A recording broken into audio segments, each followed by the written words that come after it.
বিসমিল্লাহির রহমানির রহিম। আমাদের রসায়ন বিজ্ঞানের রাসায়নিক গণনা এবং মৌলের ধারণা অধ্যায়ে আমরা এখানে এক্স ওয়াই গ্যাসের আপেক্ষিক ভর 2 এবং 71 উল্লেখ করা আছে। এক্স ওয়াই যেটা মৌলিক গ্যাস, তো যেহেতু আণবিক ভর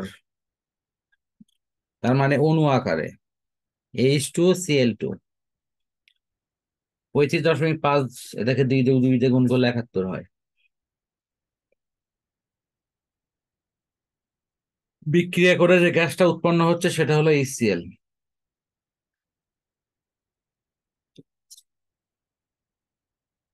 এরপরে সমীকরণ থেকে পাওয়া যায় যে 71 গ্রাম ক্লোরিন বিক্রিয়া করে 2 গ্রামের সাথে একে কত, 75 কত, কিন্তু 75-এর সাথে হাইড্রোজেন বিক্রিয়া করে 2.11, কিন্তু বিক্রিয়াটিতে 5 গ্রাম হাইড্রোজেন দেওয়া আছে। তার মানে হাইড্রোজেন বাঁচবে আর ক্লোরিনটা শর্ট পড়ে যাবে, তাই না? জি স্যার। হাইড্রোজেন বেশি আছে আর ক্লোরিন কম আছে, ক্লোরিনটা শর্ট পড়বে। এই জন্য ক্লোরিনটা হলো লিমিটিং বিক্রিয়ক। এই লাইনটা বুঝছো কি? জি স্যার, এটা আমি বুঝতে পারছি। Chlorine limiting. একটা গ্লান্স হলো যে হাইড্রোজেন লাগবে হলো 2.113 গ্রাম, আর এখানে দেওয়া আছে 5 গ্রাম। যা লাগবে তার চাইতে অর্ধেকেরও মানে ডাবলেরও বেশি দেওয়া আছে। এরপর 71 গ্রাম ক্লোরিনের সাথে ক্লোরিনে অণুর সংখ্যা অণু হিসেবে কিন্তু তোমার 6.02 ইন্টু 10⁻23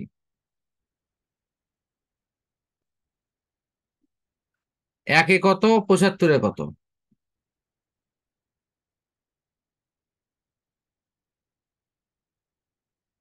কি ক্লিয়ার তো?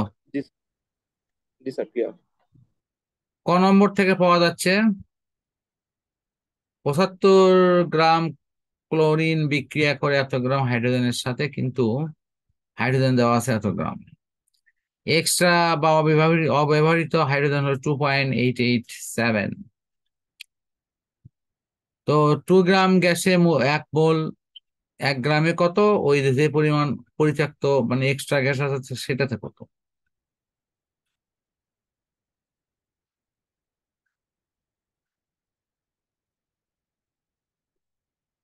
আচ্ছা, ঠিক অনুরূপ ভাবে তুমি পরের অঙ্কগুলো একটু দেখো নিজের থেকে। মনে হয় একই রকম ভাবেই করা আছে, একটু ভিন্ন ভিন্ন আইটেমসে। 10ম শ্রেণীর ছাত্র তাসকিন নিয়ে অঙ্কটা আছে। তুমি এগুলো পর্যায়ক্রমে দেখো এবং সেখানে যেটার প্রবলেম মনে হবে সেটা আমি ব্যাখ্যা করে বুঝাই দেবো, প্রয়োজনে শর্টকাট ভাবে করেও দেবো। ঠিক আছে? তুমি দেখো, এই পৃষ্ঠা দেখা হলে, সমস্যা হলে আমার সাথে সাথেই বলবো, আমি সামনে আছি। জি স্যার, আমি তাহলে শুরু করলাম। হ্যাঁ, অবশ্যই। আচ্ছা বলো কোনটা, হ্যাঁ কোনটার প্রবলেম হচ্ছে? স্যার, এই যে আমি ঠিক এই জায়গাতে যেটা স্ক্রিনে আসছে, তা আমি মানে স্যার একটু উপরে দিকে তাকালে দেখা যাবে যে হাইড্রোজেনের শতকরা সংযুতি 0.112/5 আছে স্যার। কোন পাশে, কোন অঙ্কে বলেছো, কয় নম্বর? স্যার, 7 নাম্বারটা। 7 নম্বর। হাইড্রোজেনের শতকরা সংযুতি 2.24, এটা? জি স্যার, এটা এখান থেকেই। হ্যাঁ। স্যার, আমি এখানে শতকরা সংযুতির ক্ষেত্রে ওই যে 0.112/5 আছে, কিন্তু স্যার সূত্র মতে তো ওই জায়গায় আবার আণবিক ভর দেওয়া লাগে, মানে যৌগের যে আণবিক ভর দিতে হয়, কিন্তু স্যার 5 কি আসলে ওটার আণবিক ভর? এখানে বুঝতে পারছি তোমার প্রসঙ্গটা। 10 গ্রাম ভরের কোনো যৌগ এর 5 গ্রামকে বিশ্লেষণ করলে এত গ্রাম কার্বন এত গ্রাম হাইড্রোজেন, বাকিটুকু অক্সিজেন পাওয়া যায়। ঠিক আছে, এই যে দেখো এখানে লেখা আছে হাইড্রোজেন হলো 1 এত গ্রাম। তো 5 গ্রামকে বিশ্লেষণ করলে এটা পাওয়া যায়। তার মানে তোমার বিষয়টা হলো এরকম, 5 গ্রামের মধ্যে হাইড্রোজেন পাওয়া যায় 0.11 গ্রাম, একে কত, 100 কত। মানে এই লাইনটার মধ্যে ও 3টে লাইন লুকে আছে। এই ও 3টে তাই, লাইন তুমি এখন যদি বুঝতে এখানে পারছি স্যার। যুক্ত করো তাহলেই হয়ে যাবে। বুঝছো? জি স্যার, আমি এখন হ্যাঁ, দেখো আর কোনো জায়গায় প্রবলেম এরকম আছে? স্যার খ নাম্বারটায় আছে স্যার। স্যার খ নাম্বারটা একটু ছোটখাটো সমস্যা, যে এখানে যেমন স্যার আমি 3টে লাইন ধরে অঙ্কটা করছি, কিন্তু আমার তো মনে হয় সূত্র ধরেও করলে হবে, তাই না স্যার? না একবারে সূত্র দিলাম ডাব্লিউ সমান এস ভি এম। প্রশ্নটা একটু আরেকবার একটু করো তো। জি স্যার, আমি করতেছি আরেকবার। স্যার এখানে যে 3টা লাইন ধরে যে আমি অঙ্কটা করছি, যে 1000 আছে এত, এক এক কত, তা আমি কি এখানে এস ডাব্লিউ সমান এস ভি এম বাই 1000 ওটা ওই সূত্র দিয়ে তো ডাইরেক্ট করলে কি হবে? না, এটা কতটুকু প্রস্তুত লাগবে এটা তুমি করতে পারো, ওটা কোনো প্রবলেম, সমস্যা না। কথা বুঝছো কি? এটা তো আচ্ছা। ওই সূত্রটা তো এইরকম ঐকিক নিয়মের শেষ লাইন থেকে সূত্রটা তৈরি করা হয়েছে, এই যে এই লাইন থেকে সূত্রটা তৈরি হয়েছে। জি স্যার। ইভেন এই শতকরা সংযুতি তো তাই করা হয়। 100-র মধ্যে কত, এটা তো ঐকিক নিয়মে 3টে লাইন লিখতে হয়। এতর মধ্যে এত, একে কত, 100 কত। তা 3 লাইন না লিখে কেউ ওই 1 লাইনেও করে,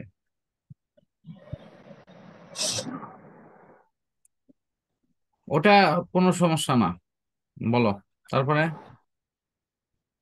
স্যার তাহলে আর কোনো সমস্যা নেই এখানে, স্যার কমপ্লিট এটা।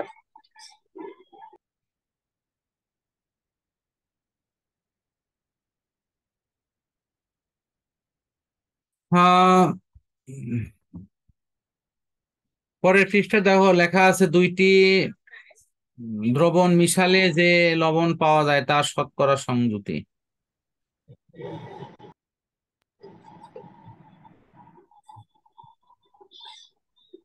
তো বিশাল বড় অধ্যায় স্যার, শেষ করতেই পারতেছি না। না, এটা তুমি তো মনে করো অধ্যায়ের অঙ্ক যেটা না সেটা শেষ, তো এগুলো হলো মানে এক প্রকার তোমার এখানে বানানো সৃজনশীল। দেখেছো না, ক খ এরকম করে দেওয়া আছে, মাল্টি মাল্টি, এখন হলো অঙ্ক মিক্সার অঙ্ক, তোমার অঙ্ক নিয়ম শেখা শেষ তো। আচ্ছা স্যার, বড় একটা ঠিক জিনিস আছে, তাহলে কমপ্লিট হয়ে এবং গেছে। এটার অধ্যায় আর মাত্র 4 পৃষ্ঠা আছে। আরে হতাশ হওয়ার কারণ নাই, তুমি চাইলে এগুলো অধ্যায় এগুলো অঙ্ক স্কিপ করেও তুমি ডাইরেক্ট অঙ্কে ঢুকতে পারো, কিন্তু একই জিনিসই। এখানে তুমি কিছু করে গেলে সৃজনশীলে যা তোমার দেখা যাচ্ছে আর সময়ই লাগবে না। জি স্যার, এটা করলে সুবিধা হয়। হ্যাঁ হ্যাঁ, ওটাই। মানে শোনো, একটা কথা হলো কি, পৃথিবীর কোনো পরিশ্রমই ওইভাবে বৃথা হয় না যদি তুমি সেটা নিয়ম মাফিক করো। যেমন কেউ তুমি অঙ্ক নিয়ম মাফিক শিখছো, এখন সৃজনশীল গুলো দেখতেছো, সৃজনশীলে বিভিন্ন মাল্টি কালচারাল যে প্রবলেম গুলো তোমাকে আসে অ্যাটাক করবে, সেগুলো নানান দৃষ্টিকোণ থেকে তোমাকে সলভ করতে হচ্ছে। এবং এই দৃষ্টিকোণের এই সলভ গুলো যখন হয়ে যাবে তখন তুমি নিজেও দেখবা যে সৃজনশীলে অংশ গিয়ে তোমার কাজটা অনেক অনেক সহজ লাগতেছে।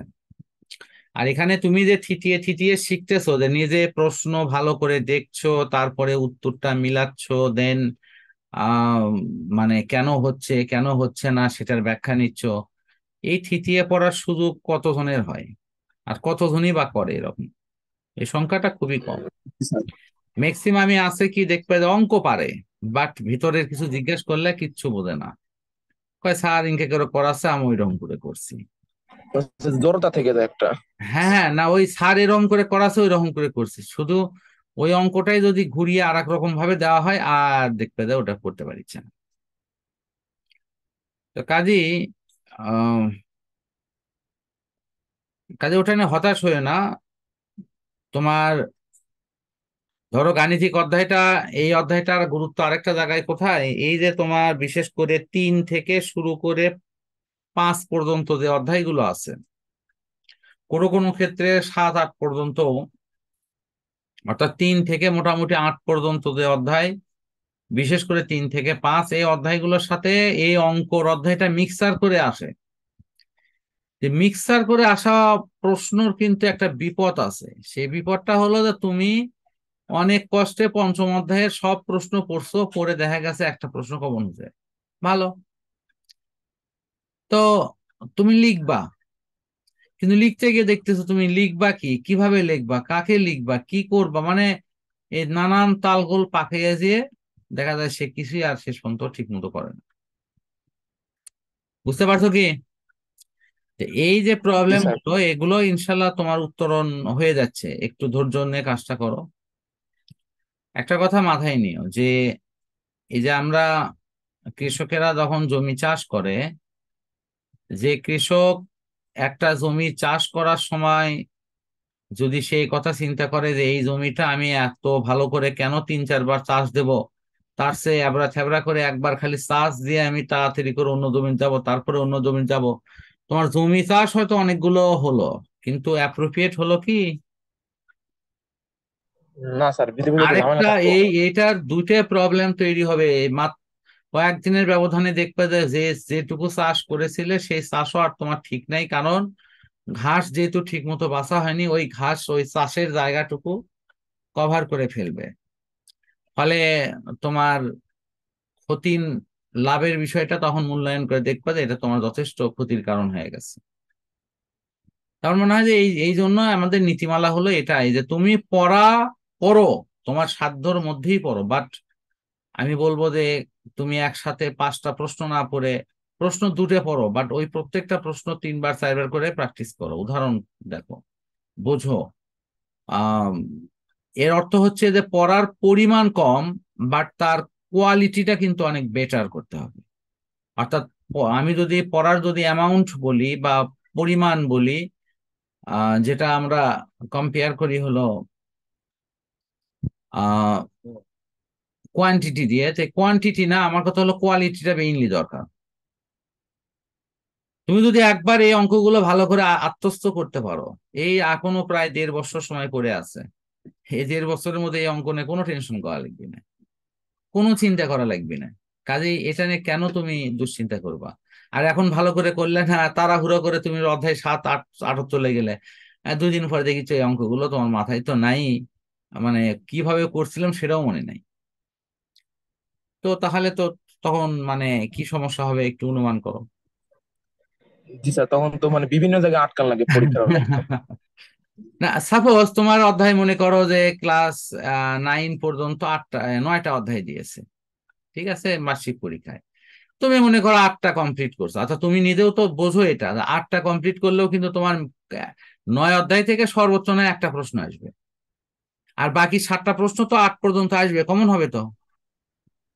জি স্যার, হ্যাঁ কমন। কমন হবে ইনশাল্লাহ, আমি বলিচ্ছি না যে 9 পড়াবো না, আমি একটা উদাহরণ হিসেবে বলতেছি যে তুমি ভালো করে পড়তে জি গিয়ে স্যার, তোমার এক বুঝতে অধ্যায় পারছি। কম পড়া হলো, বাট ওই এক অধ্যায় কম পড়া হলেও তো তোমার পরীক্ষা খারাপ যাবে না, ইনশাল্লাহ পরীক্ষা সুপার পরীক্ষা যাবে, কারণ তুমি তো আর 8টা অ্যান্সার করবে না, করবে কয়টা? 5টা। জি স্যার, মাত্র 5টা। হ্যাঁ, এই এই বিষয়টাই কিন্তু অনেকে ভালোভাবে ঠান্ডা মাথায় চিন্তা করে না, চিন্তা না করে খালি সারাদিন বক বক করবি, আর ওই মানে কিসের পিছনে যে ছোটে আল্লাহ জানে, মানে কিছু স্টুডেন্টকে পড়ার কথা বললি বলবো সেই ব্যস্ত, মানে পড়া নিয়ে ব্যস্ত না, সে অন্য কিছু নিয়ে এত ব্যস্ত যে তার নিজের দুশ্চিন্তা করারও সময় নেই। এটা আমাদের জাতি হিসেবে দুর্ভাগ্য আর কি, যে আমাদের ছেলে মেয়েকে মানে পড়ামুখী করাটা বেশ কঠিন হয়ে গেছে আমাদের জন্য। এর মধ্যে তোমাদের মতো আগ্রহী কিছু ছেলে মেয়ে আছে যারা বর্তমানে শিক্ষা সেক্টরে তাদের একটা অবস্থান তারা ধরে রাখছে, এবং তোমাদের মধ্যে এই কিছু ছেলে মেয়েই শেষ পর্যন্ত প্রতিদ্বন্দ্বিতা করে বা প্রতিযোগী হয়ে তারা কিন্তু বিভিন্ন প্রতিষ্ঠানে ভালো ভালো স্থানে কিন্তু চান্স করে নেবেন। আর বাকিরা যারা আজকে ফাঁকি দিচ্ছে তারা ফাঁকিতেই পড়বে, ওদের আনন্দ, আমি তো অনেককে বলি তোমরা 2 থেকে 4 বছরের আনন্দ করার জন্য সারাটা জীবনের কষ্ট ঘাড়ে টেনে নাও, এখন বুঝ দেওয়ার মালিক আল্লাহ, আমি তো বলতে পারি। আর বুঝ তো কাউকে জোর করে দেওয়া সম্ভব না, যদি না সে নিজে চেষ্টা করে। ঠিক আছে, আমার মনে হয় দেখো, হ্যাঁ, কত আহ খ নম্বর কি দেখা স্যার হয়েছে? 8 থেকে শুরু হবে। স্যার 8 হ্যাঁ, নাম্বার থেকে শুরু হবে। 8 নম্বর। স্যার, জি স্যার, হ্যাঁ, 8 8 নম্বরে। নাম্বার। হ্যাঁ, এটা দেখো মিশ্রণ হচ্ছে, এটা মনে হয় প্রশমন বিক্রিয়া আর কি।